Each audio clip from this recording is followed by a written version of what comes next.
కీర్తనల గ్రంథము 9వ అధ్యాయము.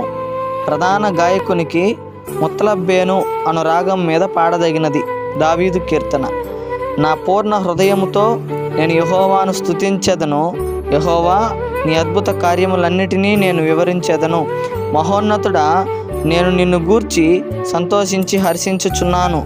నీ నామమును కీర్తించెదను. నీవు నా పక్షమున వ్యాజ్యమాడి నాకు న్యాయము తీర్చుచున్నావు. నీవు సింహాసనాసీనుడవై న్యాయమును బట్టి తీర్పు తీర్చుచున్నావు. కాబట్టి నా శత్రువులు వెనుకకు మల్లుదురు. నీ సన్నిధిని వారు జోగిపడి నశింతురు. నీవు అన్యజనులను గద్దించి ఉన్నావు, దుష్టులను నశింపజేసి ఉన్నావు. వారి పేరు ఎన్నటికీ నుండకుండా తుడుపు పెట్టి ఉన్నావు. శత్రువులు నశించిరి, వారు ఎన్నడూ నుండకుండా నిర్మూలమైరి. నీవు పెళ్ళగించిన పట్టణములు స్మరణకు రాకుండా ఒత్తిగా నశించెను. యెహోవా శాశ్వతముగా సింహాసనాసీనుడై ఉన్నాడు. న్యాయము తీర్చుటకు ఆయన తన సింహాసనమును స్థాపించి ఉన్నాడు. యెహోవా నీతిని బట్టి లోకమునకు తీర్పు తీర్చును.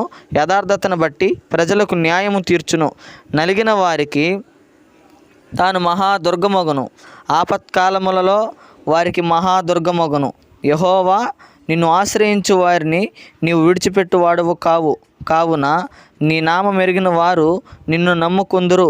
సియోను వాసి అయిన యెహోవాను కీర్తించుడి. ఆయన క్రియలను ప్రజలలో ప్రచురము చేయుడి.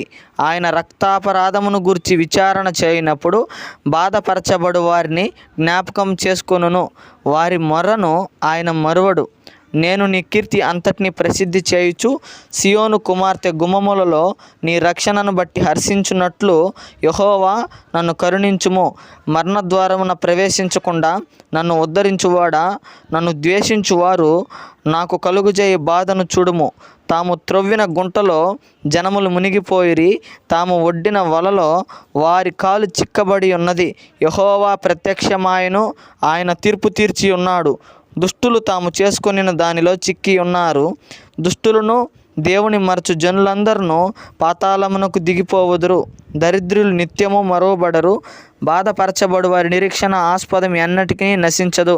యెహోవా లెమ్ము, నరులు ప్రబలకపోవుదురుగాక. నీ సన్నిధిని జనములు తీర్పు పొందుదురుగాక. యెహోవా, వారిని భయపెట్టుము. తాము నరుమాత్రులమని జనులు తెలుసుకొందురుగాక.